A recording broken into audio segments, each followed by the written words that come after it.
la eyección por frecuencia. Volumen de eyección por la frecuencia. Ya, pero bien dicho yo, con un estudiante de fisiología. Volumen sistólico por frecuencia cardíaca. Como yo antes decía prueba de desarrollo, le decía, responda en el encabezado, decía, responda con el lenguaje apropiado para un estudiante de segundo año de medicina. Hable. Entonces, ¿esto se llama? El volumen sistólico. Así se llama. Y el volumen sistólico por la frecuencia cardíaca. Ya, esa es la fórmula del gasto cardíaco. ¿Sí? Ahora, ¿de dónde viene el volumen sistólico?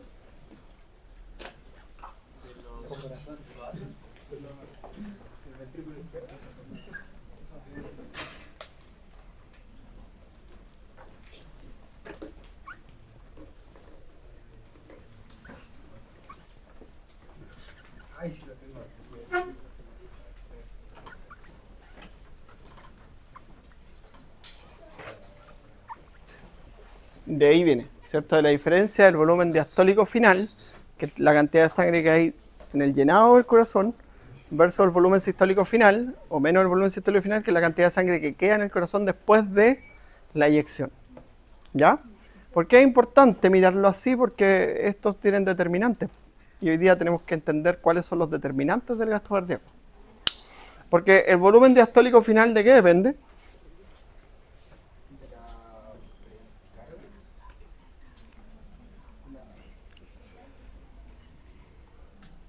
Me estás cayendo mejor este semestre, ¿eh?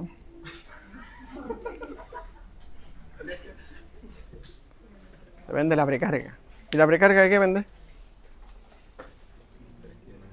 De todo lo que vimos ayer, pues. De muchas cosas. ¿Sí? Depende del retorno venoso, de la compliance ventricular.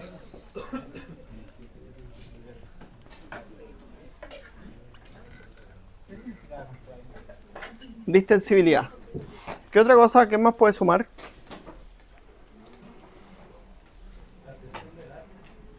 La sístole atrial.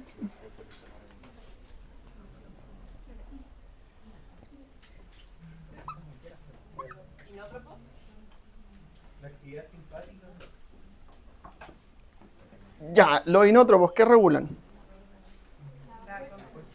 Ya, ¿y qué factor de esto regulará mejor la contractilidad? ¿Qué determina la contractilidad? Si hay más contractilidad, hay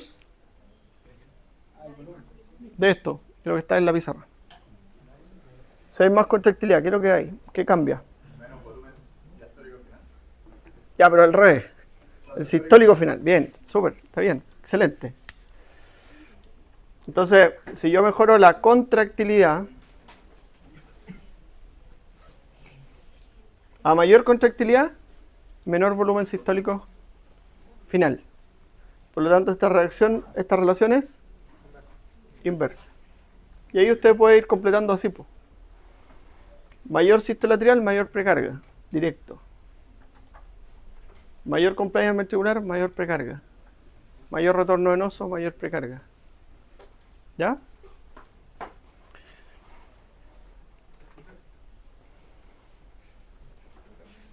¿Cuál es la definición de precarga? La tensión pasiva al llenado del ventrículo. ¿Ya? Bueno. Entonces, aquí podríamos poner los inótropos de Catalina, ¿cierto? Positivos. Que aumentan la contractilidad. ¿Ya? Ya. Vamos a ir completando esto porque le faltan un montón de cosas todavía. ¿Sí? Entonces, de la cantidad de sangre que pulsa el corazón por minuto, ¿cierto? Esta sangre se distribuye en nuestro cuerpo. ¿Ya? Y el flujo sanguíneo regional, el flujo sanguíneo de los tejidos, es mantenido por la presión arterial media. ¿Cierto? ¿O no? Pero mañana tienen taller de presión arterial con la doctora Mata. Y la doctora Mata les va a preguntar. Yo no les quise hacer pruebas porque venían de hacer una la carrera, ¿cierto? ¿Sí? Un poco para... Agradezco a Sergio Castillo que me convenció. Ya, pero mira, la presión arterial media mantiene el flujo sanguíneo regional. ¿Sí? Y cuando la presión arterial media es igual, ¿qué se sabe esa fórmula? Presión diastólica más presión sistólica. Ya. Vamos a conversar de eso.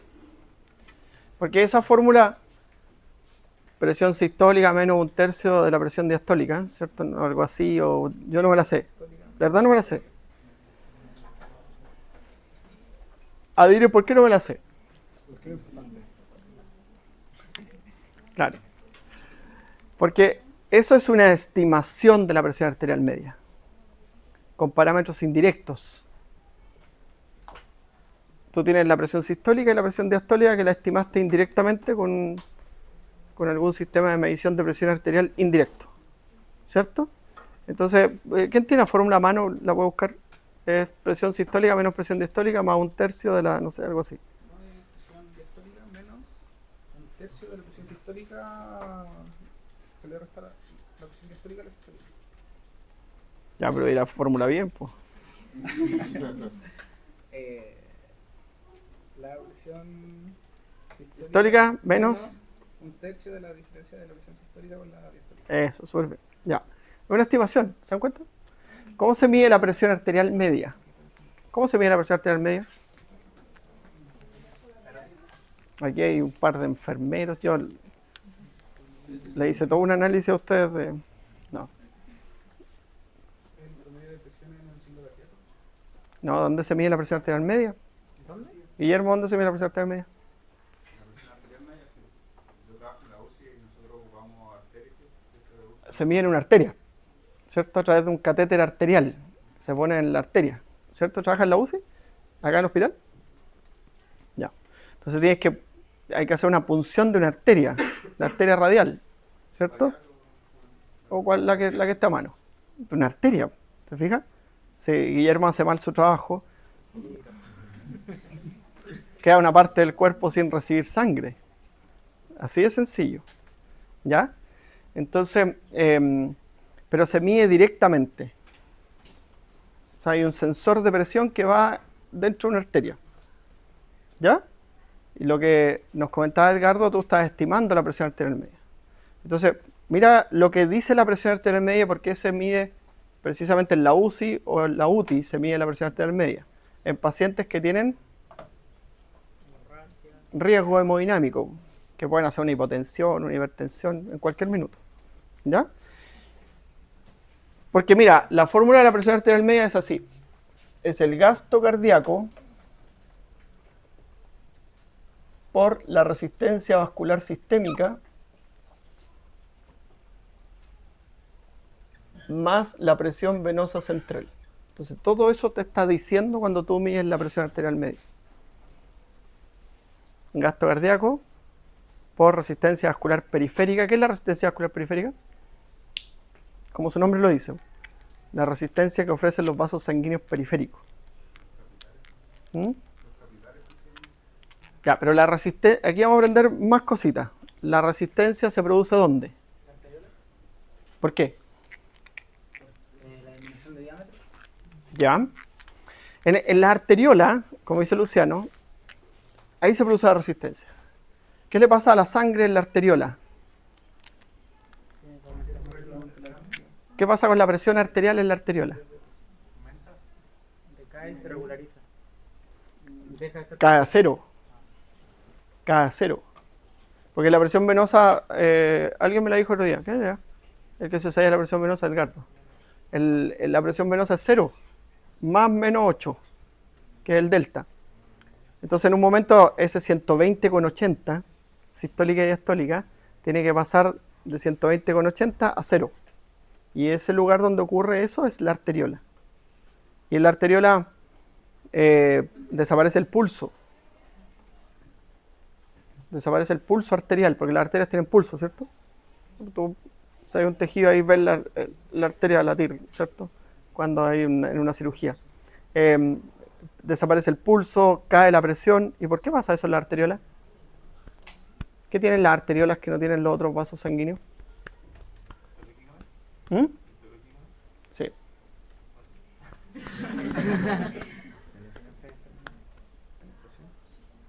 La ventana. Después de dos histologías, ¿qué tiene? No, esos son los capilares. Los capilares pueden tener fenestraciones, ser continuo o discontinuo, pero eso ya es capilar. Las arteriolas que tienen. Músculo liso. Ya, ¿en qué capa? La túnica media, ya, y tienen más músculo liso que cualquier otro vaso sanguíneo en proporción con el radio. Por lo tanto, ahí es donde actúan las sustancias vasoactivas, vasodilatadoras o vasoconstrictoras. Y son los determinantes del riego periférico. Por lo tanto, la arteriola es la que ofrece resistencia periférica. ¿Ya? Hay distintos lugares. Las arteriolas de la piel se controlan con el sistema autónomo. Las arteriolas de algunos órganos tienen mecanismos de autorregulación, como las del riñón, las del hígado, las del cerebro. Hay otros que son regulados por el metabolismo, como el músculo. En el músculo tú empiezas a activar el músculo y al activar el músculo se produce CO2 y el CO2 es un vasodilatador arteriolar. El potasio es un vasodilatador arteriolar y así depende del metabolismo. Entonces hay varios mecanismos que regulan la microcirculación, por eso tenemos una clase de microcirculación. ¿Ya? Y así se controla la resistencia periférica vascular. ¿Mm? Entonces, una persona puede tener una caída de la presión arterial media porque cae el gasto cardíaco. ¿Cierto? Y para eso, ¿quién tendría que afectarse? El corazón. ¿Sí? El corazón no está bombeando sangre, el corazón está latiendo poco, el corazón, algo le pasa al corazón. Puede tener una caída de la presión arterial media porque la resistencia periférica vascular disminuyó. Entonces después cuando veamos inmunología, tengo que ver con ustedes y yo esos mecanismos de respuesta inespecífica que te pueden llevar a provocar un shock, que es un síndrome de respuesta inflamatoria sistémica, y todos los vasos sanguíneos periféricos están dilatados. Y la presión arterial media cae porque ese falló. O puede tener una caída de la presión arterial media porque la presión venosa central cayó. ¿Y por qué cae la presión venosa central?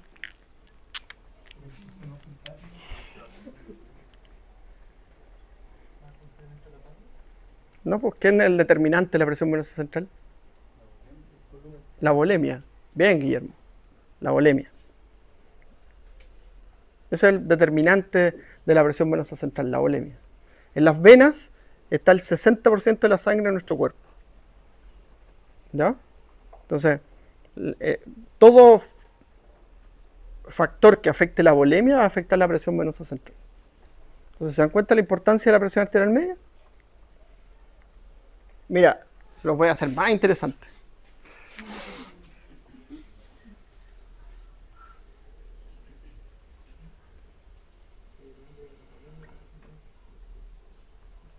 ¿Quién se acuerda de esa fórmula?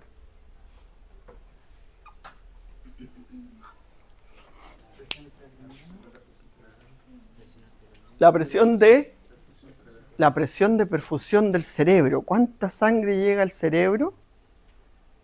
Es igual a la presión arterial media menos la presión intracraniana. ¿Ve? Entonces, si usted está atendiendo a un paciente que tiene un accidente cerebrovascular, tiene que mirar eso. ¿Ya? ¿Mm?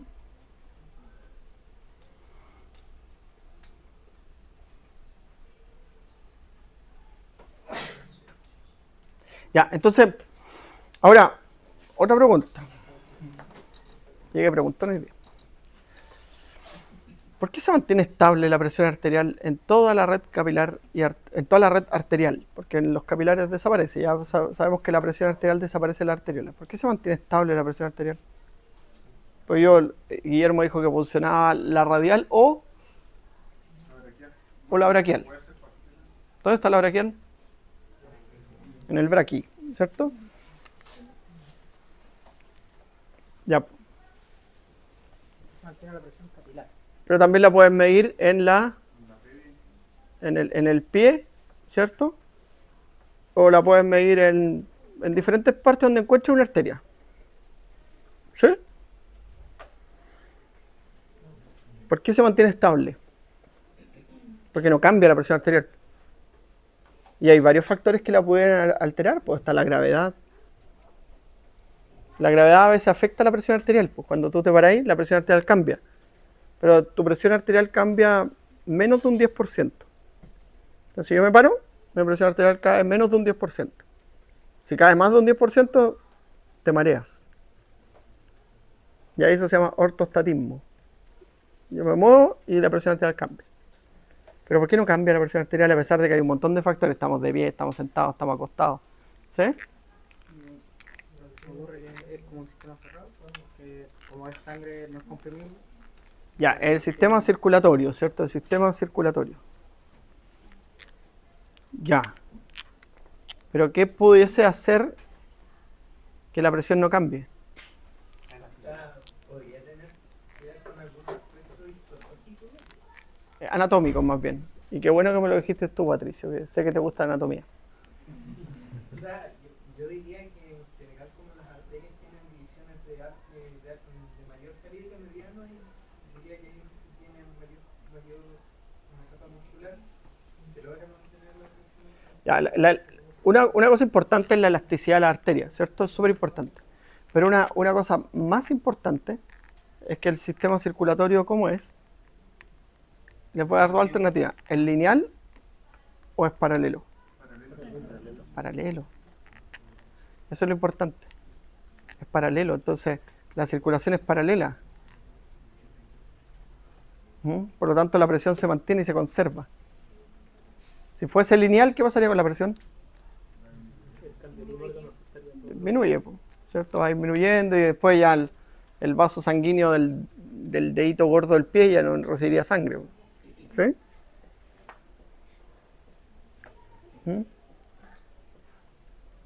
Y tendría que, no sé, pues ¿cómo tendría que ser así? Tendría que poner usted los vasos sanguíneos como cambiarle el calibre y poner entre medio unas bombas de tener más corazones.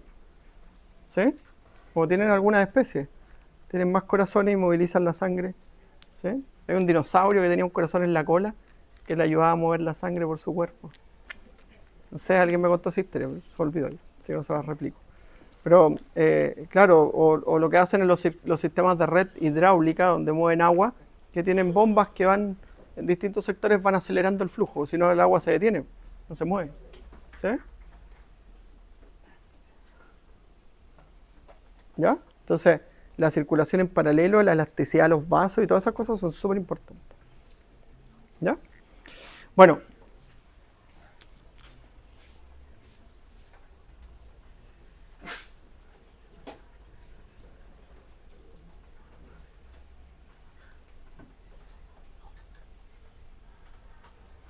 El flujo sanguíneo es igual a la diferencia de presión. La diferencia de presión.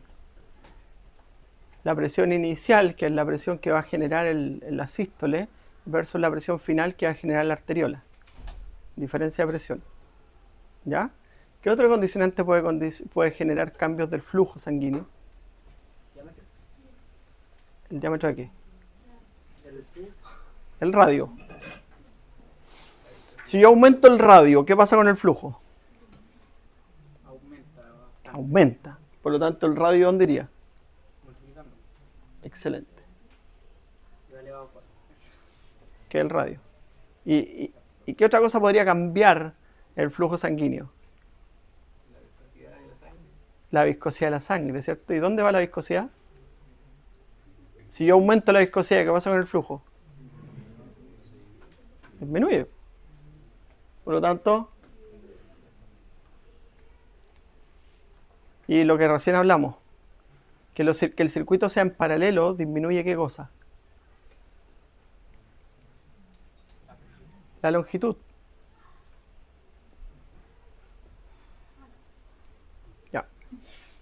Entonces, a mayor longitud, menor flujo. ¿Sí? Longitud como del sistema circulatorio, como de la arteria. Sí, eso. Entonces, mira, hay vasos sanguíneos que tienen menor longitud y hay vasos sanguíneos que tienen más longitud. Dependiendo de la capilaridad. Pues si tienen más capilares, tienen más arteriolas, por lo tanto los vasos sanguíneos tienen menos longitud. ¿Cuáles son esos? Los músculos, que es casi un capilar por célula, ¿cierto? Entonces, hacer ejercicio y desarrollar masa muscular va a disminuir la resistencia periférica. Ahora, hay vasos sanguíneos que son largos y con pocos capilares. Los vasos sanguíneos de la grasa, los vasos sanguíneos de la piel. ¿Ya? Por lo tanto, ofrecen más resistencia. Por lo tanto, si yo tengo más grasita, voy a tener más resistencia al flujo y mi presión arterial va a tender a aumentar. ¿Me entienden? Ya. Bueno, esta parte que son las 2 o 3 clases siguientes son así, puras fórmulas de... ¿Y esa, cómo se llama esa fórmula? Ley de Poisson. La ley de Poisson, ¿cierto? O la ley de Passé. ¿Ya? Flujo sanguíneo, la ley, el principio del flujo sanguíneo. ¿Sí? Ya. Bueno, y eso hace que este gasto cardíaco, que es la cantidad de sangre que expulsa el corazón, ¿cierto? Se distribuyen en diferentes tejidos. ¿Ya? Todos los tejidos tienen sus demandas, sus requerimientos. Y los tejidos en los que esto es más crítico son los más dependientes de la función cardíaca. ¿Ya? Entonces, nosotros tenemos 2 enfermedades que afectan esto. La hipertensión arterial y la diabetes. Cambia la viscosidad por el exceso de glucosa en la sangre. Y la hipertensión arterial hace que tus vasos sanguíneos sean más gruesos, hipertróficos, y por lo tanto ofrezcan más resistencia. Y el principal órgano que se ve afectado con esas alteraciones, el riñón. El riñón es el órgano que tiene más necesidades de sangre. ¿Ya? La perfusión del cerebro, la presión de perfusión del cerebro son 50 ml por cada 100 gramos de tejido minuto. La del riñón son 400 ml por cada 100 gramos de tejido minuto. Ahí hay unas células que yo no sé cómo están vivas, ¿sí? Que viven en un ambiente súper hostiles, así como unas osmolaridades de 1400, de 1500, en las zonas donde se concentra la orina. Y esas células pueden vivir en ese ambiente hostil gastando mucha energía, usando mucho oxígeno, usando mucha glucosa. Entonces, si se afecta la irrigación del riñón, se dañan esas células y empieza a haber una patología renal progresiva, que es lo que le ocurre a las personas que tienen diabetes e hipertensión. ¿Ya? Que a lo mejor la diabetes se van a salvar de la diabetes y de la hipertensión, pero el riñón les va a pasar la cuenta en algún momento. ¿Ya? Bueno.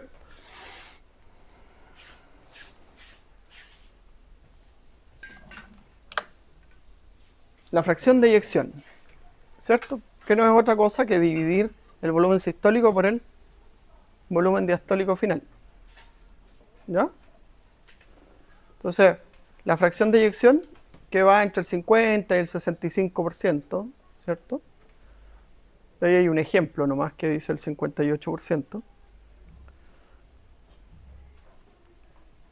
Es un parámetro que se utiliza para evaluar la progresión de la insuficiencia cardíaca.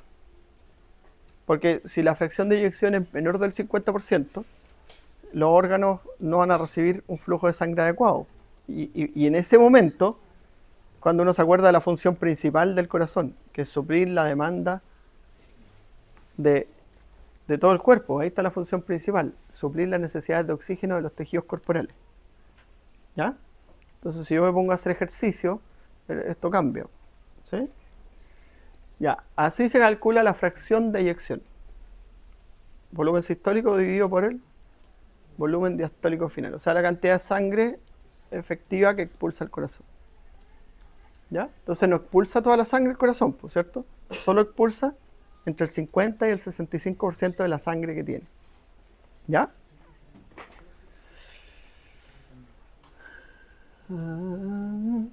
Ya. Profe, ¿y una fracción de eyección por encima de esos números sería malo? Es que no va a alterarse, a menos que no va a subir, a menos que alguno de los factores que la beneficien cambien. Por lo tanto, no sería malo. Se lo mira. ¿Sí? Ya.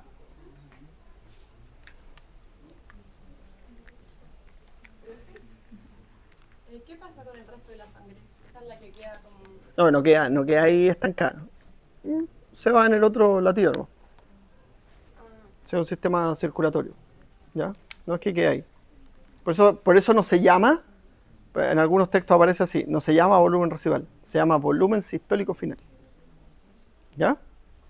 Bueno, porque no es un residuo, ¿cierto? Entonces, ahí tiene los factores que afectan el gasto cardíaco. Por ejemplo, el ejercicio físico. En el ejercicio físico actúan aumentar el retorno venoso, la contracción de los músculos y la respiración. Por lo tanto, el volumen diastólico final va a ser mayor y por lo tanto eso va a hacer que el volumen sistólico también sea mayor porque va a aumentar la contractilidad. ¿Ya? El tiempo de llenado ventricular. Otro factor importante que se depende de la frecuencia cardíaca. ¿Ya? Entonces, nosotros tenemos una frecuencia cardíaca máxima. ¿Se acuerdan cómo calculamos la frecuencia cardíaca máxima? ¿El primer semestre?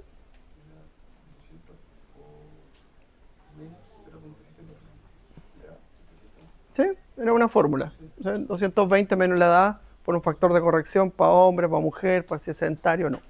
¿Ya? Bueno, en definitiva determina eso, que la frecuencia cardíaca llega hasta un punto donde es benéfico y después ya se empieza como a generar un problema. ¿Ya? Entonces, eso es lo que determinábamos ayer, ¿cierto? Y comentábamos que una persona cuando hace actividad física, su frecuencia cardíaca puede subir hasta 170, 180, todavía es bueno. Pero ya de ahí en adelante va a afectar el tiempo de llenado. ¿Sí? Porque el llenado, ¿dónde ocurre?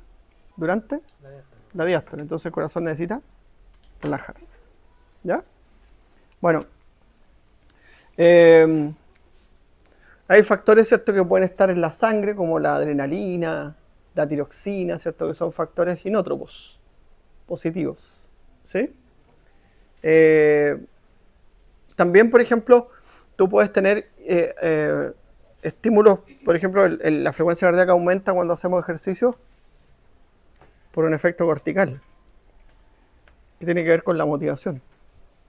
¿Sí? No es que tú aumentes la frecuencia cardíaca cuando empezás a correr, sí aumenta cuando empezás a correr porque aumenta el retorno venoso y eso genera un reflejo en el nodo, un reflejo de estiramiento en el músculo, pero la frecuencia cardíaca aumenta por el efecto que produce la motivación y la liberación de moléculas a nivel central. Igual que la frecuencia respiratoria, que aumenta antes que hagamos ejercicio. ¿Ya? Bueno.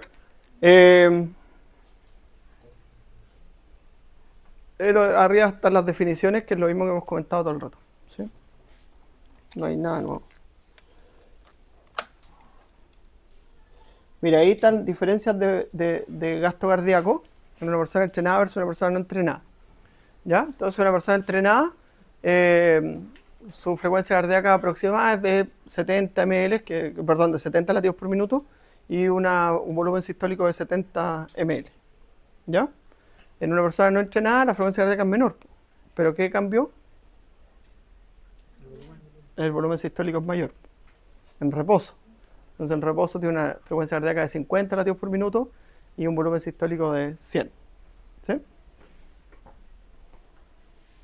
¿Ya? Ahora, estos cambios que han hecho, en mi opinión, pero estos cambios que han hecho de la frecuencia cardíaca, que antes era 60-80, y ahora es 60-100, yo lo encuentro un poco cederle terreno a algo que uno sabe que no está bien. O sea, si yo le mido la frecuencia cardíaca a ustedes y tienen 90 en reposo, algo no anda bien. ¿Ya? Entonces deberían tener 60, bajo 60 incluso. Porque la mayoría hace deporte. ¿Eh? Bueno, mira cuando en ejercicio una persona no entrenada versus una persona entrenada a 195 latidos por minuto ¿sí? Y un volumen sistólico de 113 y 179. Eso es como lo máximo que puede generar una persona no entrenada y una persona entrenada. 35 litros por minuto. Súper, po, ¿sí? Eso daría un consumo de oxígeno de...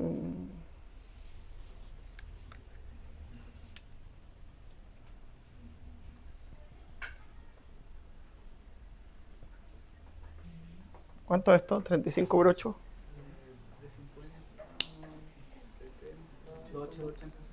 280. Claro.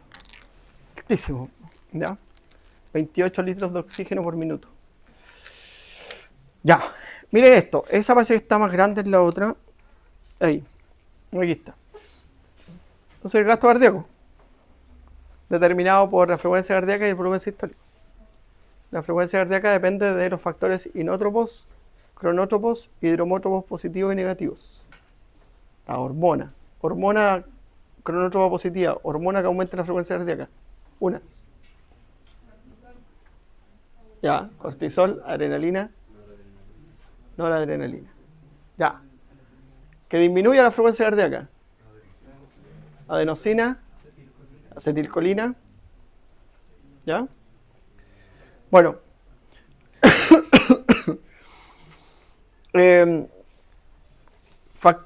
También, ¿cierto? Los factores que determinan el volumen sistólico, ahí está el volumen diastólico final, que depende de la precarga, como dijimos, ¿cierto? Recién. Y el volumen sistólico final, que también es dependiente de la precarga. ¿Quién me puede explicar eso?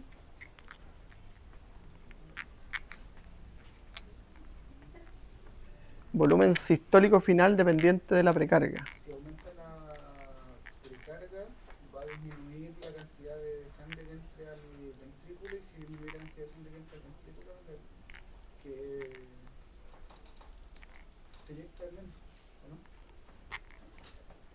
Pero es como que está Tiene más sangre relacionado. para inyectar. No es como con ese dibujo que vimos, que mientras más lleno estaba, más se tenía que estirar el músculo. No, nada que ver. ¿Por qué la precarga cambia el volumen sistólico final? ¿Y cómo lo cambia? ¿Quién me dice eso? No es como que depende de la cantidad de sangre que entre, más bien. ¿Cómo eso varía? ¿Tiene que ver con el retorno venoso? ¿Ya? Por ahí. ¿Mm? O sea, por lo del retorno venoso, tendría eso por la presión que podría generar el aumento del volumen sanguíneo. Si hay más precarga, ¿qué pasa con el volumen sistólico final? Aumenta y eso genera más presión. Disminuye, porque si aumenta la precarga, aumenta la contractilidad.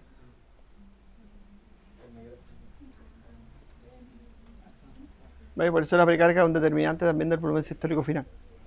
Ya, pero el volumen sistólico final sí depende absolutamente de la contractilidad, ¿cierto? A mayor contractilidad, menor volumen sistólico final. ¿Y cómo es la relación del volumen sistólico final con la precarga, con la postcarga? A mayor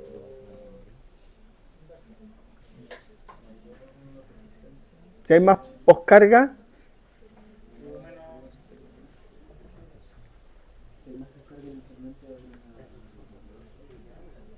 si hay más postcarga, ¿qué pasa con el volumen sistólico final?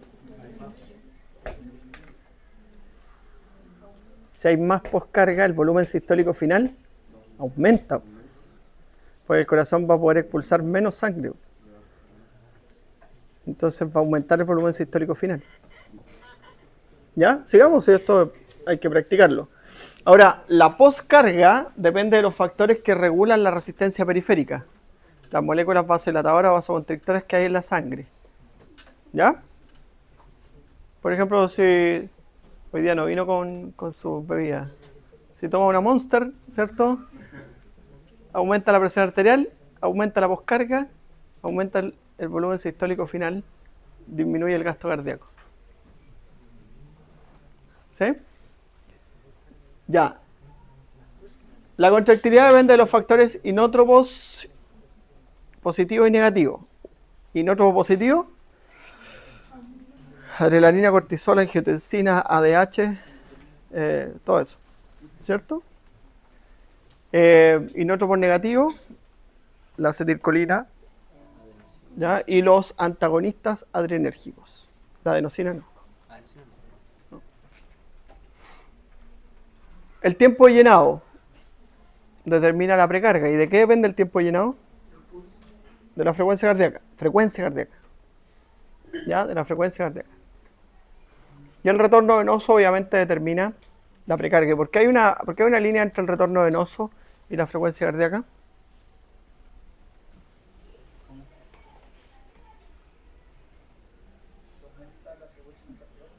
¿Mm?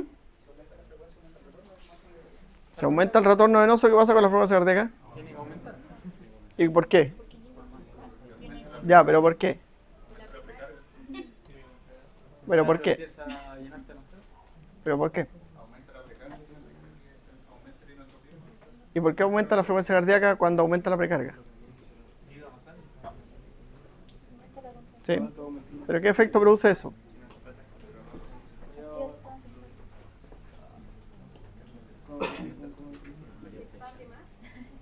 No es que aumenta la carga y aumenta la contractibilidad.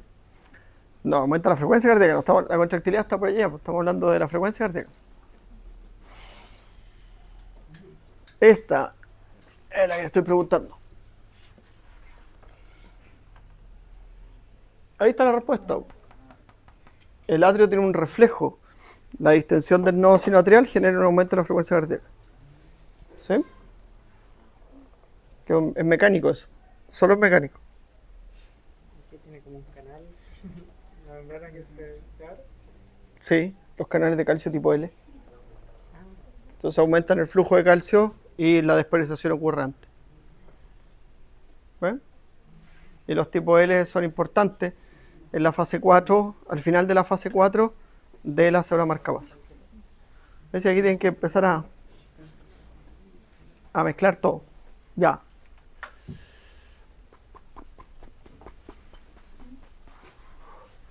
Ahora, el volumen sistólico, ¿cierto?, condiciona el aporte de oxígeno, el consumo de oxígeno.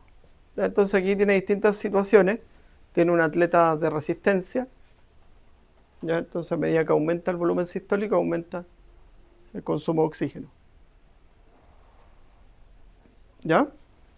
Que vamos a aprender qué es el consumo de oxígeno, porque el consumo de oxígeno es como el que no miente de una persona que hace deporte. ¿Sí? Porque una persona te puede decir, oye, yo te gano. Tú le decís, ¿cuál es tu consumo de oxígeno? Si es inferior al tuyo, no te gana. Te lo firmo, donde quiera, no te gana. ¿Ya?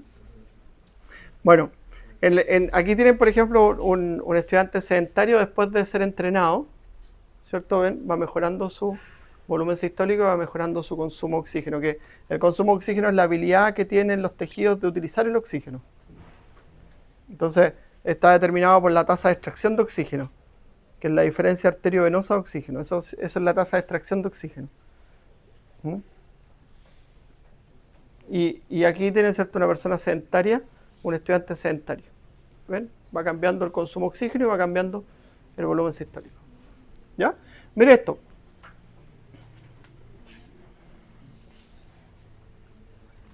Miren esto. Entonces el volumen sistólico depende del volumen diastólico final y el volumen sistólico final. Este lo aumenta y este lo disminuye. ¿Ya? Si aumenta la precarga, aumenta el volumen sistólico por aumento del volumen diastólico final. Si aumenta la poscarga, disminuye el volumen sistólico por aumento del volumen sistólico final. Si aumenta el inotropismo, aumenta el volumen sistólico por disminución del volumen sistólico final. ¿Ya? Mírenlo. ¿Entienden? ¿Sí? Ya. Ahí arriba dice factores que alteran la frecuencia cardíaca. La inervación autonómica lo sabemos, ¿cierto? Hormonas también. El nivel de entrenamiento está bajo, ¿cierto? La edad. ¿Qué pasa con la edad? ¿Los niños que tienen?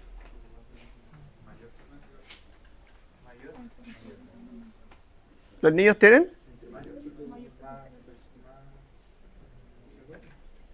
Entre más pequeño la frecuencia cardíaca es mayor. ¿Por qué pasa eso?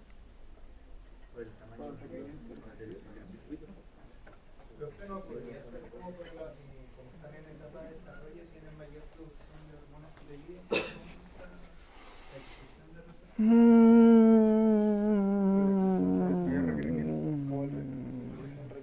¿Le has tomado la frecuencia cardíaca a tu gato? ¿Cuánto tiene el gatito?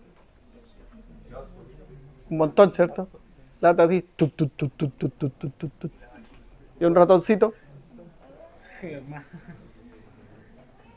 ¿Y a quién le gustan los caballos? ¿Cuánto tiene frecuencia cardíaca un caballo? ¿No tiene idea? 35 a 45 latidos por minuto.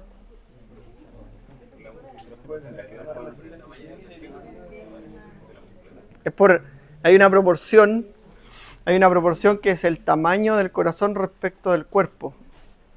¿Ya? Son como gramos de tejido cardíaco por kilogramo de peso. Y en los niños es menos. Es 1,5, 1 a 1,5. 1 gramo de tejido por kilogramo de peso. Y en el adulto llega a 2. 2 gramos de tejido cardíaco por kilogramo de peso. Y en una persona entrenada sube a 2,5. Entonces la frecuencia cardíaca es menor en los entrenados porque el tamaño de su corazón en relación a la proporción del cuerpo es distinto. ¿Ya? Cuando somos pequeños, la proporción tamaño cardíaco, tamaño del cuerpo es menor, por lo tanto la frecuencia cardíaca es mayor. El corazón tiene que latir más veces para suplir las necesidades del cuerpo. ¿Ya? Con eso se relaciona. ¿Ya?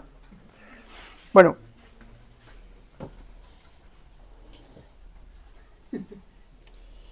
El otro. Voy a preguntar todo lo que se me ocurra, porque después les puedo preguntar todo lo que se me ocurra. ¿Sí? Pero ya pasó ya se los pregunté una vez. ¿Sí? Ya. Entonces dice, mira, factores que afectan el volumen sistólico. Obviamente el tamaño cardíaco, ¿cierto? El tamaño del corazón, por lo que acabamos de decir. ¿Cierto? Si el corazón es más... Y en un deportista el corazón crece, pero crece fisiológicamente, proporcionadamente y fisiológicamente. ¿Sí? Ya. Después tiene el nivel de entrenamiento, que lo acabamos de decir también, ¿cierto? El volumen sistólico era mucho mayor en una persona entrenada. Esto quiero que me expliquen. Por las hormonas, en las mujeres, las hormonas sexuales son un factor cardioprotector. Ya. ¿Y qué mejora el estrógeno?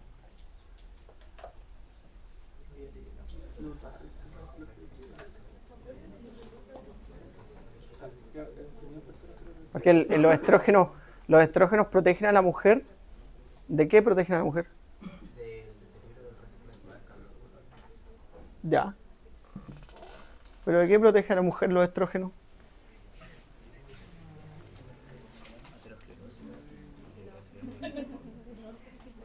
¿Ah? El hombre dijo lo Yo creo que con el tiempo es al revés. ¿Sí? Yo tengo 4 hermanas. Tengo 3 hijas. Así que te puedo dar fe que es al revés.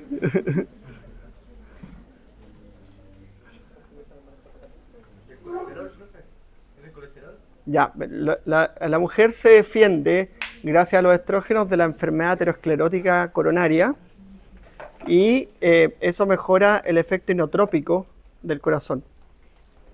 Entonces mejora el volumen sistólico, mejora por efecto de los estrógenos. ¿Ya? Bueno, la contractilidad, la duración de la contracción también es importante, la precarga y la poscarga, que ya eso lo hemos estudiado, ¿cierto? Súper.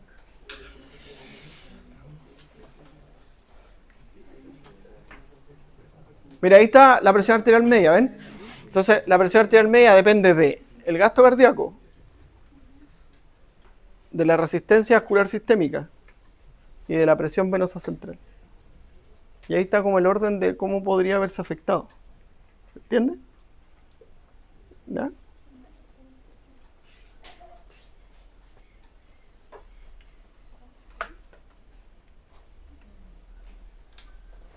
Te voy a darle un recreo porque después tengo otra clase con usted. ¿Ya? Así que déjenme irme cuando termine el recreo, ¿ya? Cuando empiece el recreo me puedo ir así. ¿A dónde es la clase aquí? Roble 302. ¿La podemos hacer acá? Roble 302. No, está ocupada. Ya. No, porque vienen de otras carreras. Esos no jóvenes de las otras carreras. Bueno. Ahí está la fórmula del gasto cardíaco. Entonces, frecuencia cardíaca por volumen sistólico. ¿Ya? Y las mujeres dice que es día 20% menor. ¿Por qué?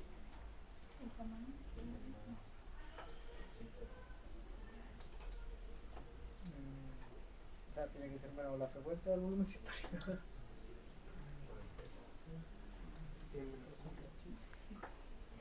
¿Cómo? Corazón del pequeño. Cuéntenme usted. Estudiante de medicina. El líquido corporal de la mujer es menor que el del hombre, tienen menos volumen, tendrían menos volumen sistólico. Claro. ¿Y dónde se ve ese efecto del líquido corporal menor? En el líquido extracelular. ¿Sí? En el líquido extracelular. ¿Ya? Ya. Hay menor volemia. Yo lo miraba. Mira, ahí está el índice cardíaco que en relación al tamaño corporal y cómo cambia, ¿cierto? El máximo en la adolescencia, ¿cierto? Y va disminuyendo conforme avanza la edad. ¿Mm? Pero si uno hace deporte, eso cambia, esa curva cambia. Y eso depende de cada uno. ¿Sí? Entonces uno después va aquí a este reloj que uno es piropero este reloj. Entonces dice, en una parte dice, me encanta leer eso. Entonces su estado físico es de una persona de 20 años. Piropero. Aquí está, nivel de estrés, necesita descansar. Ya. A veces te dice cosas pesadas. Mira eso.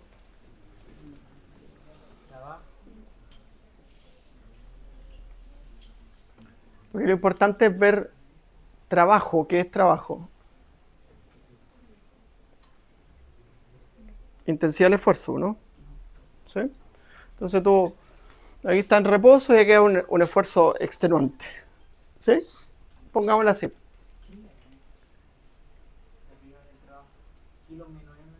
Ah, es que en la unidad de medida es, para ver el esfuerzo se mide en potencia, en vatios, ¿ya? O también en kilos de carga por minuto, como la fuerza que tú generas. ¿Han visto esos aparatos que son para medir potencia?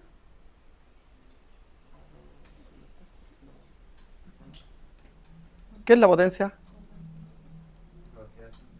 Relación fuerza-tiempo. Eso. Bien. Relación fuerza-tiempo. Entonces, los aparatos para medir potencia son unos aparatos que son unos tensores que tú lo presionas. ¿Sí? ¿Conocen el Expedience? ¿No conocen el Expedience? Esa máquina para hacer ejercicio, que es como una polea. Eso tiene potencia incorporada, entonces tú le pones carga en potencia. ¿Sí? Es una máquina que la ponías en tu casa, ¿sí? Y tiene una polea con una barra y tú le pones 30 kilos, 40 kilos, 50 kilos. ¿Sí? Y ponís, puedes hacer press, no necesitáis discos, pesas, nada. Súper útil, práctico. Bueno, eso mide carga del esfuerzo. Así se mide la carga del esfuerzo. Tú podés medir potencia en una persona. Aquí hay un equipo que está en un laboratorio que está un poquito más allá de la escuela de medicina, que es una plataforma en que tú saltas. Entonces te mide el tiempo en que desde que tocas el suelo hasta que despegas y vuelves al suelo. Y te mide el impacto. ¿Ya? Y eso te permite ver la fuerza. Bueno, ya, pero mire esto es lo que me interesa de esta parte, porque eso lo vamos a ver después en ejercicio. En la unidad de ejercicio vamos a entretenernos con esto. Entonces, mira, el gasto cardíaco ya sabemos que aumenta conforme aumenta el esfuerzo. ¿Ya? Pero ¿por qué aumenta? Porque aumenta la frecuencia cardíaca. ¿Y por qué aumenta? El volumen sistólico. Pero también aumenta porque la diferencia arteriovenosa de oxígeno aumenta. ¿Ya? ¿Qué es la diferencia arteriovenosa de oxígeno? Es la capacidad que tienen los tejidos de extraer el oxígeno. Y para eso necesito, eso es una fórmula, ¿ya? Que se calcula la concentración arterial de oxígeno menos la concentración venosa de oxígeno, y para eso necesitas conocer la concentración de oxígeno, la presión parcial de oxígeno en la arteria, el hematocrito y la hemoglobina, la presión atmosférica y un montón de cosas que se ponen en una fórmula. Y ahí determina la velocidad de extracción que tiene un tejido de oxígeno. ¿Ya? Y eso es lo que va cambiando. Esto es lo único que nosotros podemos cambiar con esto, ¿cierto? Al entrenar a una persona. ¿Ya? Porque todos los parámetros aumentan gradualmente según aumenta el trabajo menos el volumen de latido. Eso es lo que quería que usted me explicara. Que incluso mira, Pero en el gráfico dice, a causa del acortamiento de la diástole. a causa, Del acortamiento de la diástole. excelente. Claro, porque la frecuencia cardíaca es mayor, entonces se acorta la diástole. ¿Ya? Entonces, el aumento de la frecuencia cardíaca no siempre es benéfico, tiene un punto en que se transforma en un problema. ¿Ya?